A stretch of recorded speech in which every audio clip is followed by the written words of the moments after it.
நண்பர்கள் அனைவருக்கும் மாலை நேர வணக்கம்.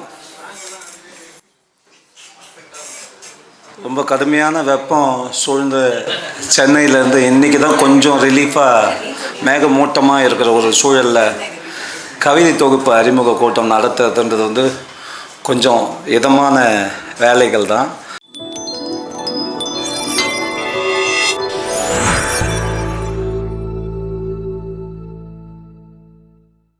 மதிவண்ணனுடைய கவிதைகளை பொறுத்த வரைக்கும் அதுக்கும் இடம் இல்லை. அவர் ஏறக்குறைய மதிவண்ணனோடவே பயணம் பண்ண நீண்ட காலமாக அவருடைய கவிதையோடு, அவருடைய அரசியலோடு, அவருடைய இலக்கியத்தோடு பயணம் பண்ண நிறைய நண்பர்கள் வந்திருக்கிறாங்க. அவங்களுக்கு தெரியும் மதிவண்ணன் உக்கிரமான ஒரு மொழியோட தமிழ்ச்சூழலில் அறிமுகமான ஒரு நெறிந்த தொகுப்பின் மூலமாக. அதற்கு அடுத்தது ஒரு உரையாடும் தன்மைக்கு நகர்ந்த நமக்கிடையிலான தொலைவு, இன்னொரு பரிணாமத்தை எழுதின காதலில் ரொம்ப மிக அருமையான கவிதைகளாக இருக்கக்கூடிய மதுரை வீரன் பாட்டுகளை உருவாக்கின ஏதிலியை தொடர்ந்து வரும் நிலா, கடைசியாக திரும்ப ஒரு ஸ்டெபிளைஸான மறு கோபத்தை பண்ணக்கூடிய நவகண்டம் தொகுப்பு, இப்போ நாள் காசு மலர் என்ற ஒரு 5வது தொகுப்பு. இந்த 5 தொகுப்பும் சேர்ந்து தான் ஒரே தொகுப்பாக இப்போ வந்திருக்கு. மதிவண்ணன் கவிதைகளை பற்றி பேசணும்னா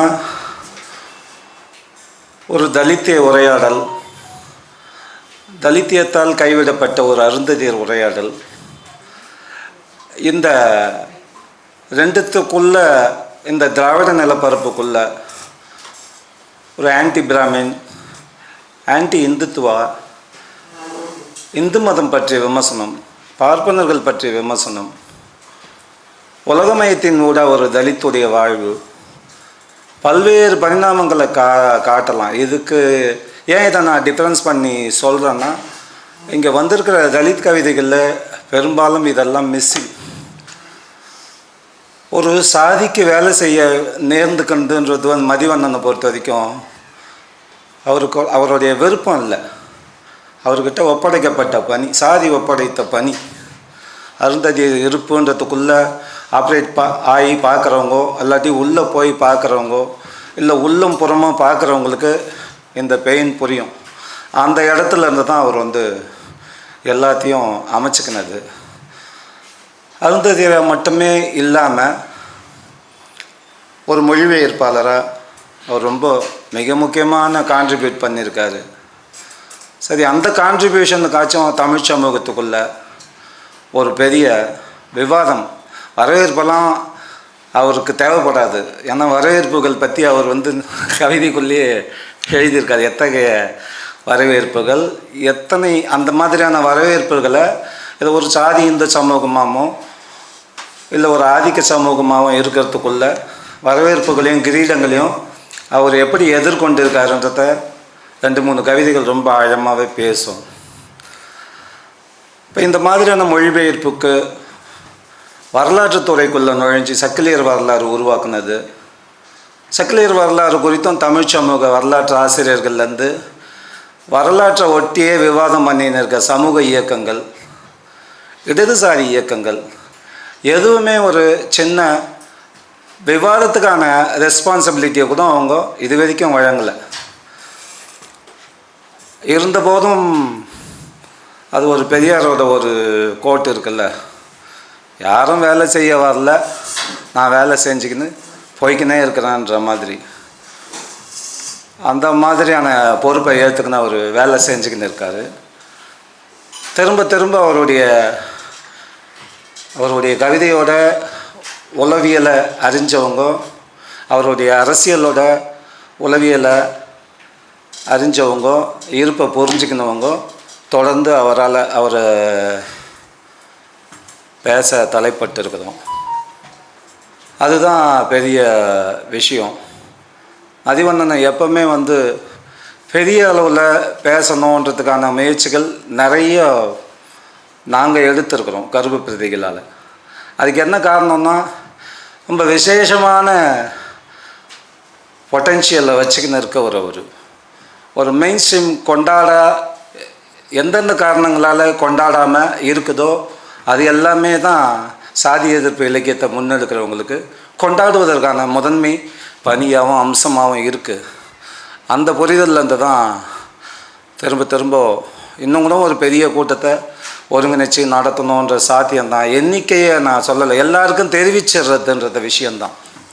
எண்ணிக்கைகள் பெரிய 1000 காப்பியும் ஒரே நாள்லேயோ 500 காப்பியும் ஒரே வாரத்துலேயோ மாதத்துலேயோ தமிழ் சமூகத்தில் எந்த பிரதிகளும் விற்பனை ஆயிடுறதில்ல.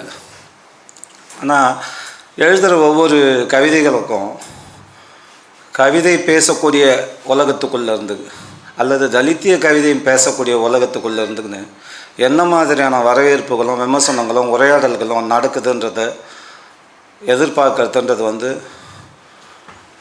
ஒரு இயல்பான ஒரு எதிர்பார்ப்பு தானே. அது கூட நடக்கலைன்றது தான் திரும்ப தவிர முறைப்பாடுகளாக வைக்கலாம் இல்லை. அதை பேசிக்கின்னு இருக்க தமிழ் சமூகம்ன்ட்டு ஒரு அப்பட்டமாக ஒரு கவிதைகளை அரசுக்கு பக்கத்தில் இருந்துக்குன்னு இலக்கியவாதிகளை அறிமுகப்படுத்துகிற ஒரு நபர் அப்பட்டமாக ஒரு நெருக்கடி ஃபேஸ்புக்கில் உரையாடல் வந்தவுடனே அவசரமாக ஃபோன் பட்டு தோழர் மதிவண்ணன் யார் தோழர் அப்படின்னு கேட்குறாரு. அவர் இலக்கியத்துக்கான அத்தாரிட்டியாக தமிழ்ச்சூழலில் இருக்கார், போன அரசில் இருக்கார், எல்லா இலக்கிய சூழலில் இருக்கார், வட மாவட்டத்தோட இலக்கிய ஜாம்பவனாக இருக்கிறாரு. பவா செல்லதுரை தான், பேர் சொல்கிறது தப்பு இல்லை. மதிவண்ணன் என்ன எழுதியிருக்காருன்னு கேட்குறாரு. அவரோட சின்ன பசங்கள்லாம் மதிவண்ணனை படித்து பேசிக்கின்னு இருக்காங்க வட மாவட்டங்கள்லேயே. அப்போ யாராக இருக்கிறோம் அப்படின்ற விஷயம் கூச்சம் நாச்சம் இல்லாமல் இங்கே முற்போக்கு தளங்களில் கூட இருக்குதுன்ற பிரச்சனைகள் தான். அது எல்லாம் கடைசியாக எங்கே போய் நிற்கும்? அவர் சாதியே சொல்லி திட்டிக்கின்னு இருக்கிறாருன்னா சாதியாக இருக்குதுன்றதுனால தானே சாதியை திட்டிக்கின்னு இருக்க வேண்டியதாக இருக்குது. இந்த மாதிரியான பிரச்சனைகள்லேருந்து தான் திரும்ப மதிவண்ணனை இந்த கொண்டாடுவோம் அப்படின்ற விஷயங்களெல்லாம் போடுறதுக்கு தயக்கம் பெரியாரிய அம்பேத்கரிய பின்னணியிலேருந்து வந்ததுனால. ஆனால் கொண்டாடி தான் தீர்க்கணும். அப்படியான யாருக்கிட்டையும் இல்லாத ஒரு மதிப்பு வாய்ந்த கவிதைகள், கூர்மையான கவிதைகள் இருக்குது. அந்த தொகுப்புக்கான என்ன அளவில் இந்த விஷயங்களை என்னுடைய உரையை நிறுத்திக்கின்னு நிகழ்ச்சியில் பங்கேற்று பேச வந்திருக்கிற தோழர் கீதா, மதிவண்ணன், சுகுணா திவாகர், நம்ம எழுத்தாளர் பெருமாள் முருகன் எல்லாரையும் மேடைக்கு வர சொல்லி கேட்டுக்கிறேன்.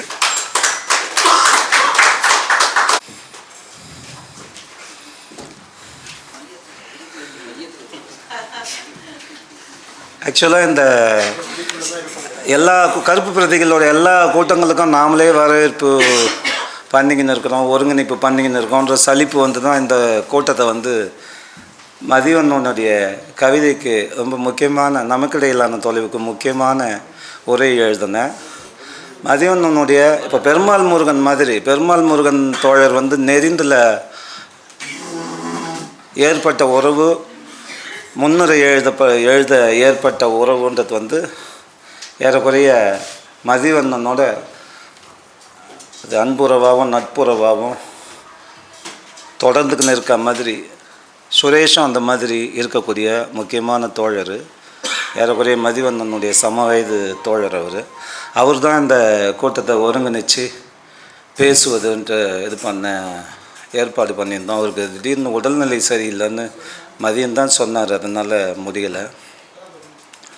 அதனால் இந்த பொறுப்பை நான் ஏற்றுக்கிறேன். நம்ம இந்த கூட்டத்துக்கு ஒரு வரவேற்பு உரைய தோழர் கவிஞர் மிக முக்கியமான காலத்தில் ரொம்ப சீரியஸான ஒரு சிறு பத்திரிகையை கொண்டுன்னு தோற்று போனதுன்றது தோற்பதே நல்லது, நான் தோற்க மாட்டேன், நிச்சயமாக வெற்றி அடைவேன்ட்டு பெரியார், குத்தூசி, குருசாமி மரபிலேருந்து நான் சொல்கிறேன். வீரியமான கவிதைகளை இன்றைக்கும் எழுதிக்கின்னு இருக்காரு. அப்படிப்பட்ட மேகவண்ணன் தோழர் வரவேற்புரையை ஆற்றுவார். அனைவருக்கும் வணக்கம். நாங்கள் 98களில் வந்து துவங்கினோம் புதிய தடம்ன்ற பத்திரிக்கையை. ஒரு 12 இதழ்கள் நடத்தியிருக்கோம். 2003 வரைக்கும் வந்தது. அந்த காலகட்டத்தில் வாசித்த தொகுப்புகளில் அந்த மதிவனுடைய நெறிந்து வந்து எங்களை என்னையும் குமரன்தாஸை அந்த அந்த குழுவில் இருந்த எல்லாரையுமே ரொம்ப இம்ப்ரெஸ் பண்ண ஒரு தொகுப்பு. நிறைய அதிர்ச்சி ஊட்டக்கூடிய பல கவிதைகள் வந்து அந்த தொகுப்பில் இருந்தது. நான் ரொம்ப அதுக்கப்புறம் ரொம்ப லேட்டாக தான் நான் அவரை மதியை வந்து நேரடியாக சந்தித்தேன். மதுரையில் ஒரு நிகழ்ச்சியில் தான் அவரை முதல்ல சந்தித்தேன். அதுக்கு முன்னாடி புதிய தடத்தில் வந்து நெறிந்து தொகுப்புக்கான ஒரு விமர்சன கட்டுரையை வந்து சூனாதிபார் எழுதி நாங்கள் புதிய தடத்தில் போட்டோம். அப்போ இருந்தே ரொம்ப நேராக சந்திக்கணும்னு விரும்பி பின்னாடி சந்தித்த ஒரு நபர் வந்து மதியோட கவிதைகள் வந்து இது வரைக்கும் நான் வந்து ஒரு வேறு அரசியல் கவிதைகள் வாசித்து பழகி வந்திருந்தாலும், அழகியல் கவிதைகள் படிச்சிருந்தாலும் இந்த அளவுக்கு ரொம்ப ஒரு பெரிய ஒரு புது லாங்குவேஜில் ஒரு ஸ்டன்னிங்கான ஒரு தொகுப்பு அது அந்த முதல் தொகுப்பு கொடுத்த ஒரு உணர்வை வந்து வேறு எந்த ஒரு கவிஞருடைய முதல் தொகுப்புலையும் எனக்கு அது கிடைச்சதில்லை. அதுக்காக அது முக்கியமாக அந்த இடத்துல சொல்லணும். தலித் அரசியல் நாங்கள் வந்து ஒரு இடதுசாரி மரபில் தீவிர இடதுசாரி மனநிலையில் இந்த ஒரு பத்திரிகையை துவங்கி அப்போ கொஞ்சம் கொஞ்சமாக கற்றுக்குறோம். அப்புறம் பத்திரிகையை செழுமைப்படுத்துகிறோம். தொடர்ந்து கற்றுக்கிற போது தலித் அரசியல் பற்றின அறிமுகம் புரிதல் எல்லாமே கொஞ்சம் கொஞ்சமாக கிடைக்குது. அப்போ வந்து அருந்ததியர் லைஃப்ன்றது ஒரு மூடிய கதவுக்கு பின்னாடி இருக்கக்கூடியதாகவும் எல்லாருக்கும் தெரிஞ்ச இந்த பக்கம் ஒரு உலகமாகவும் அந்த பக்கம் ஒரு உலகமாகவும் இருந்த இடத்துல இந்த ஒரு கவிதை தொகுப்பு மூலமாக வந்து ஒரு பெரிய மற்றவங்களுக்கு ஒரு பெரிய திறப்பையை வந்து அதில் ஏற்படுத்தியிருக்காரு. நான் அதில் தான் வந்து அதை தெரிஞ்சுக்கிறதுன்ற தேடுதல்லாம் வந்து அதில் தான் வருது. மதுரை வீரன் கதையில் வந்து மதுரை வீரனை வந்து ஒரு சினிமா மதுரை வீரனை பார்த்துட்டு மதுரை வீரனுக்கு பின்னாடி உள்ள வரலாறு பற்றிய தேடலெல்லாம் வந்து அந்த அவருடைய கவிதைகள் தான் கொடுக்குது. ரொம்ப சிறப்பான ஒரு என்ட்ரியாக வந்து வந்து அந்த 90கள் காலகட்டத்தில் வந்த கவிஞர்களில் முக்கியமான ஒருத்தர். அவருடைய முதல் தொகுப்பில் இருந்து அவருடைய துவக்க காலங்கள்லேருந்து கூட இருக்கிற ஒரு நண்பன் அடிப்படையில் இந்த மதியுடைய முழு தொகுப்புக்கான இந்த கூட்டத்துக்கு வந்து என்னை வரவேற்புரை அழைத்ததற்கு நன்றி. வந்திருக்கும் அனைவரையும் நிகழ்ச்சியில் முழுமையாக கலந்து கொண்டு பங்கேற்கும்படி கேட்டுக்கொள்கிறேன். நன்றி, வணக்கம். உங்க இருக்கும்போதே ஒரு சின்ன அறிமுக கூட்டத்தையும் நடத்திடலாம். முக்கியமான மதிவண்ணனோட ஆரம்பகால சகாக்கள் எப்போதும் சகாக்கள் தான். மதிவண்ணன் நெறிந்த வச்சுக்கின்னு உள்ளே நுழையும் போது இருட்டடிப்புகளும் மறைப்புகளும் நிறைய இருந்துக்கினே இருக்கும். நெருப்பெருகியில் ஒரு குழு ஆதரித்து தூக்கி பிடிச்சிது, இன்னொரு குழு அப்போ உடஞ்சி சேரக்கூடிய நெருப்பெருகிய குழு. ஒரு சின்ன டிம்மான ஒரு லைட்டு அந்த கூட்டத்தில் கடப்போட போன ஆள் நான். மதிவண்ணனுடைய எல்லா பிரதிகளோடவும் எல்லா நிகழ்வுகள்லையும் அந்த சம்பவத்தை சொல்லுவேன். எல்எல்ஏ பில்டிங்கில் ஒரு சின்னதாக ஒரு 20-30 பேர் கூட்டின ஒரு கூட்டத்தில் அப்போ நான் சென்னை ஐஐடிக்கு எதிராக கேம்பெயின் பண்ணின்னு இருந்தோம். பெரிய திராவிட கழகத்துலேருந்து அந்த பிரசுரத்தை விற்க போயிருந்தேன். எனக்கு எப்பவுமே வந்து தலித் போயம்ஸ் ரொம்ப பிடிக்கும். இது வரைக்கும் சொல்லாத வாழ்க்கையை போடாத சண்டையை எடுத்துக்கின்னு வருதுன்றது. எப்பவுமே ஜெனரேஷன் மாறி மாறி அடுத்த ஜெனரேஷனோட பேசுறதுன்றது வந்து பெரியாரோட பெரிய இன்பம். குழந்தைகளோட இளைஞர்களோட பேசுறது பெரியாரோட பெரிய இன்பம். அந்த மாதிரி ஒரு அடுத்த தலைமுறையாக வந்திருந்த ஒரு தலித் இலக்கியம் மீது பெரிய ஈர்ப்பு எனக்கு உண்டு. அப்படியான ஒரு இதில் தான் மார்க்ஸோட தொடர்பட்டு நெறிந்து கூட்டத்துக்கு போயிருந்தபோது எனக்கு ரொம்ப பிடிச்சி போச்சு. கவிதை விற்காதான்னு தெரியல, ஒரு 25 காப்பி கொடுங்க, நான் விற்று கொடுக்குறேன் என்னால் முடிஞ்ச வரைக்கும். அப்போ நிறைய தலித் பிரதிகளை ஓனாக கொண்டு போய் மக்கள்கிட்ட சேர்க்கறத ஒரு முக்கியமான விஷயமாக செஞ்சுக்கணும். நான் புத்தக விற்பனையாளர்களாக இருந்த காலகட்டத்தில் அந்த நேரத்தில் நெறிந்து ரொம்ப மெல்லிசாக ஒரு 20 ரூபாய் அவரே வெளியிட்டு இருப்பார். வேறுன்னு ஒரு பதிப்பகத்தின் பேரில் பெருமாள் முருகன் ஒரு சிறந்த ஒரு முன்னுரை. நாங்கள் இந்த எடிஷனில் கூட நீக்கலை. அது என்றைக்குமான ஒரு ரெலவெண்ட்டோட குறிப்பாக மதிவண்ணன் கையாளக்கூடிய ஒரு மொழி இருக்குல்ல, அந்த மொழியை அவரை அர்த்தப்படுத்தி ஒரு முன்னுரை எழுதியிருப்பார். அந்த காலகட்டத்தில் மதிவண்ணனோட சண்டை போட்ட ஆட்களில் கவிதா சரணில் ரொம்ப முக்கியமான சண்டைகளில் போட்ட ஆள் நம்ம லேனா குமார் வந்திருக்காரு. யாது மாதி பதிப்பகம் தோப்பான் நூல்களை முதல்ல சிறு பிரசுரங்களை சமூக பரவலாக்கம் செஞ்ச ஆள் அவர். ஏனோ பின்னாடி பதிப்புத்துறையை விட்டுட்டு ஒதுங்கிட்டார். எங்களுக்கெல்லாம் இன்ஸ்பிரேஷன் அவர், ரொம்ப முக்கியமான ஆள். அடுத்ததாக இந்த நூலை வெளியிட்டுருவோம். தோழர் அருள்மொழி வெளியிட பெருமாள் முருகன் பெற்றுக்கொள்ளும்.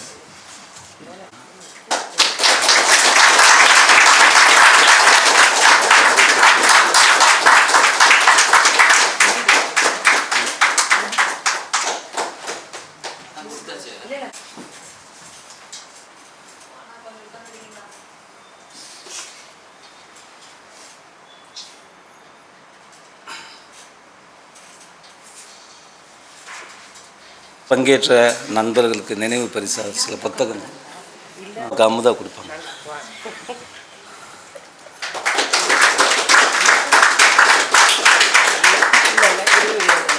தோழர் பெருமாள் முருகனுக்கு லேனா குமார், சுகுணா திவாகர்,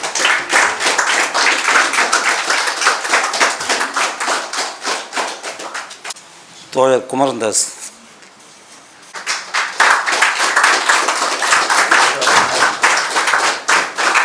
மேகவண்ணா,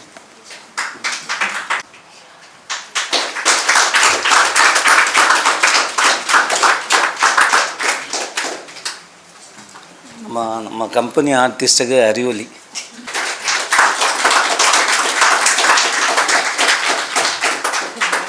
இறுதியாக கவிஞர் மதிவண்ணன். எல்லாருக்கும் வணக்கம். 10 7 நிமிஷம் இருக்குது. என்ன நம்ம விரும்பினாலும் கூட்டத்தை நடத்துறதுக்கு அலோவ் பண்ணப்பட்ட டைமே அவ்வளோதான் இல்லையா, அந்த 7 நிமிஷம்தான். அதனால் நான் ப்ரிப்பேர் பண்ணிட்டு பேசணும்னு நினச்சிட்டு வந்த விஷயங்கள் எதுவுமே பேச போகிறது இல்லை. ஏன்னா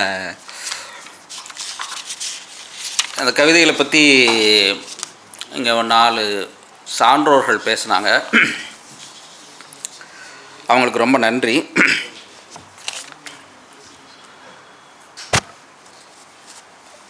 அக்கா சொன்ன ஒரு விஷயம் இருக்கு இல்லையா, என்ன அந்த தொகுப்புக்கு ஏன் நாள் மலர் காசு பிறப்பு அப்படின்னு வச்சிங்க அப்படின்ற கேள்வி ஒன்றுக்கு பதில் சொல்லணும்னு நினைக்கிறேன். அந்த நாள் மலர் காசு பிறப்பு அப்படிங்கிற அந்த வார்த்தை 4 வார்த்தை இருக்கு இல்லையா, அது அக்காவே நல்லா சொன்னாங்க. அந்த குறள் வெண்பாவோட கடைசி சீர் இந்த 4 இதுக்குள்ளே தான் இருக்கணும், 4 ஃபார்முலாக்குள்ளே தான் இருக்கணும். நாள் மலர் காசு பிறப்பு, இந்த 4ல் ஏதோ ஒன்றில் தான் இருக்க முடியும். வெண்பா எழுதுறதுல உள்ள சங்கடம் இதுதான். ஏன்னா கடைசி வார்த்தை இப்படி முடிச்சிடணும். இப்போது அந்த கடைசி சீர் இருக்குது இல்லையா, அது என்னென்னா அது ஒரு பெரிய நெருக்கடியை குறிக்குது. ஏன்னா நீ வெண்பா எழுதணுன்னா இப்படி தான் எழுதணும், இல்லைன்னா அது வெண்பா கிடையாது, இல்லைன்னா அது பாட்டுக்கு அது இலக்கணம் கிடையாது. இப்போது அந்த தலைப்புள்ள கவிதை ஒன்று அந்த தொகுப்பில் இருக்குது. அந்த தொகுப்பில் உள்ள அந்த கவிதை என்ன சொல்லும்னா, வெளிநாட்டுக்கு போன ஒருத்தரோட வீட்டில் அவரோட ஒய்ஃபு ஏன்னா எவ்வளோ கட்டுப்பாடுகளோடு இருக்கணும். இதே மாதிரி இந்த நாள் மலர் காசு பிறப்பு மாதிரி அவங்க வீட்டை தாண்டி போக முடியாது, வீட்டை சுற்றி அப்படி போய்க்கலாம். ஏன்னா லேசாக பவுடர் போட்டுக்கலாம், லிப்ஸ்டிக்கெல்லாம் போடக்கூடாது. இப்படி பல விஷயங்கள் இருக்குது. இப்போ அந்த விஷயங்கள் அந்த பெண்களுக்கான அந்த நெருக்கடிகள் இருக்கு இல்லையா, அந்த கட்டுப்பாடுகள் இருக்கு இல்லையா, அதை குறிப்பிடக்கூடிய விஷயமாக தான் அந்த தலைப்பை வச்சேன். மற்றபடி பெருமாள் முருகன் சொன்னது மாதிரி கவிதைகளுக்கு தலைப்பு வைக்கலைங்கிறது அது உண்மை தான். ஏன்னா தலைப்பு வைக்கிறதுல அவர் தலைப்பு வைக்கிறத வச்சு அதை பேசுகிறதுல சில வசதிகள் இருக்குது. அது வந்து இப்போ நான் படிக்கிறதுக்கு உதவியாக இருக்கும் அப்படின்னு சொன்னார். சமயங்களை படிக்கிறதுக்கு தொந்தரவாகவும் இருக்கும். ஏன்னா தலைப்பு வச்சோம்னா நம்ம சுகுணா திவாகர் சொன்னார் இல்லையா, என்ன ஒரு அந்த இரும்பு கண்ணிகளை கடித்து கொண்டாவது இரு அப்படிங்கிறது ஒரு அந்த கவிதை இருக்குது. அந்த கவிதைக்கு ஒரு தலைப்பு கொடுத்தீங்கன்னா அது வந்து அது அந்த கவிதை தரக்கூடிய அந்த சாத்தியங்கள் எல்லாத்தையும் நீங்கள் ஆளுக்கு ஒரு இப்போ அந்த கவிதையை என்னுடைய முன்னாள் காதலி இந்நாள் பொண்டாட்டி படிச்சுட்டு என்ன சொன்னாங்கன்னா, தாலி சென்டிமெண்ட் மேலே உங்களுக்கு என்ன அவ்வளோ கோவம் அப்படின்னாங்க. என்ன அவங்க படிக்கும்போது அது அப்படி தோணிருக்கு. ஒரு போராளி பார்க்கும்போது அது வேறு மாதிரி தோணும். இப்போது அதுக்கு ஒரு தலைப்பு கொடுக்கும்போது அதை நீங்கள் சுருக்கிடுவீங்க. இப்போது அந்த விஷயங்கள் கொடுக்கக்கூடாதுங்கிறதுனால தான் வந்து முடிஞ்ச வரைக்கும் தலைப்பு வைக்கிறத நான் தவிர்த்துருவேன். ரொம்ப பெரிய கவிதைகளாக இருக்கிறப்போ தான் வந்து தலைப்பு வைக்கிறதுக்கான ஏன்னா அது ஒரு பாயிண்டடாக தான் இருக்கும். அப்படிங்கிறதுனால தான் அந்த விஷயங்கள் இருக்குது. மற்றபடி உங்களெல்லாம் சங்கடப்படுத்தணுங்கிறது நம்மளுடைய நோக்கம் இல்லை. ஏன்னா நான் ஏற்கனவே சொன்னது மாதிரி எழுதிட்டு வந்த விஷயங்களை பேச முடியாது, பரவாயில்ல. இது கூட நல்ல அவஸ்தை தான். என்னென்னா எனக்கு வந்து உண்மையிலே இது ஒரு பெரிய நிறைவான ஒரு தருணமாக இருக்குது. நான் ரொம்ப மதிக்கிற 4 பேர் வந்து என்னுடைய கவிதைகளை பற்றி இவ்வளோ விரிவாக பேசினாங்க. நீங்கள் மணி 10 கிட்டத்தட்ட ஒரு 4 மணி நேரமாக நடக்குது. 4 மணி நேரமாக நீங்கள் இவ்வளோ பேரும் காத்திருக்கிறீங்க. ஒரு சனிக்கிழமை ஒரு இலக்கிய கூட்டத்துக்கு, அது கவிதை பற்றிய கூட்டத்துக்கு, அதுவும் அருந்ததியர்கள் சார்பிலான ஒரு இலக்கியத்துக்கு இவ்வளவு ஒரு இது ஒரு பெரிய கௌரவம் அப்படின்னு நினைக்கிறேன். இப்போ அந்த இதோட ஒரு தன்னிலை விளக்கம் கொடுக்கணும்னு நினைக்கிறேன். என்ன அது வந்து அந்த தன்னிலை விளக்கத்தை நான் கொடுக்க போகிறதில்ல, எனக்கு பதிலாக அண்ணல் அம்பேத்கர் கொடுப்பார்.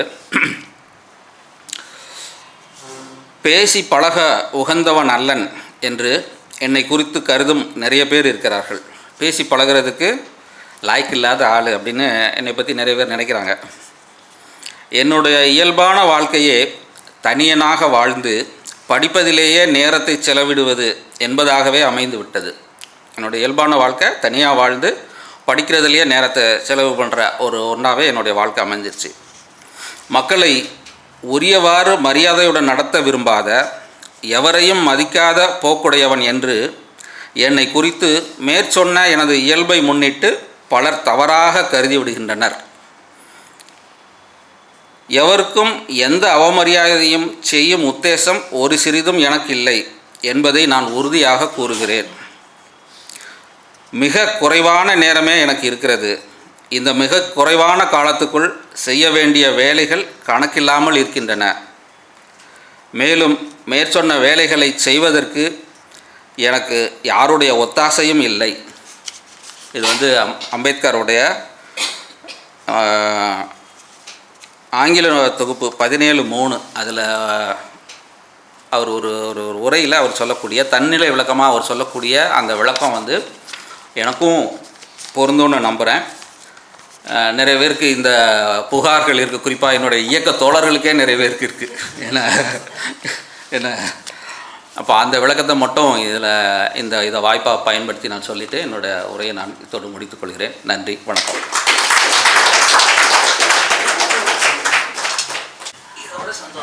அனைவருக்கும் வணக்கம்.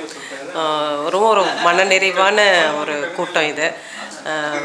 மதிவண்ணனுடைய கவிதைகள் குறித்து ஆழமாக அறிவார்ந்த நிலையிலையும் ஆய்வுபூர்வமாகவும் பேசிய இங்கேருந்து கிளம்பிட்டாங்க கீதா அவர்களுக்கும், பெருமாள் முருகன் அவர்களுக்கும், சுகுணா திவாகர் அவர்களுக்கும், தோழர் அருள்மொழி அவர்களுக்கும் நன்றிகள். நான் இதில் சிறப்பு நன்றியாக நான் 2 பேருக்கு சொல்லணும்.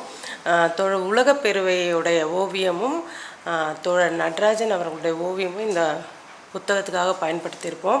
தோழர் உலகப்பெருவை இப்போ நம்மோட இல்லை, அவர் காலமாகி ஒரு 4-5 ஆண்டு காலமாகிவிட்டது. நெருந்தில் அவருடைய ஓவியங்களை தான் போட்டு அந்த புத்தகம் வந்திருக்கோம். அதை அப்படியே தொடர்ச்சியாக அதை இதுலேயும் கொண்டு வரணும்னு கொண்டு வந்துட்டு மேலும் அதிகமாக வந்து நடராஜன் தோழர் அவர்களுடைய ஓவியங்களை இதில் பயன்படுத்தியிருப்போம். அதனால் அவங்க 2 பேருக்கும் நான் சிறப்பு நன்றியை இந்த இடத்துல தெரிவிச்சுக்கிறேன். இதை தாண்டி ராமேஸ்வரம் தோழர், ஏன்னா சாந்தி தோழர், இப்படி நிறைய பேர் பெங்களூர்லேருந்து விஜயானந்த், நிறைய பேர் வெளியூர்லேருந்தும் இந்த நிகழ்ச்சிக்காக வந்திருக்காங்க. மதிக்காகவும் கருப்பு பிரதிகளுக்காகவும் அவங்களுக்கும் என்னுடைய நன்றி. இதை தாண்டி இந்த நிமிஷம் வரைக்கும் கலையாமல் இவ்வளோ கூட்டம், அது ஒரு கவிதை நிகழ்வுக்கு இருக்குது அப்படின்னும்போது ரொம்ப ரொம்ப மனநிறைவும் மகிழ்ச்சியாகவும் இருக்குது. உங்கள் எல்லாருக்கும் என்னுடைய நன்றியை தெரிவிச்சுக்கிறேன். யூடியூபர்ஸ் நிறைய பேர் வந்திருக்காங்க. குறிப்பாக வந்து ஸ்ருதி, அப்புறம் கரிகாலன் தோழருடைய ரூட்டு, அவங்களாம் வந்திருக்காங்க. அவங்களுக்கும் நன்றி. இந்த அரங்கத்தை வந்து கொடுத்து உதவிய தோழர்கள் அனைவருக்கும் நன்றி. வேறு என்ன விடுபட்டுறதுன்னா, விடுபடலைன்னு நினைக்கிறேன். எல்லாருக்கும் நன்றி, அவங்களுக்கும் நன்றி.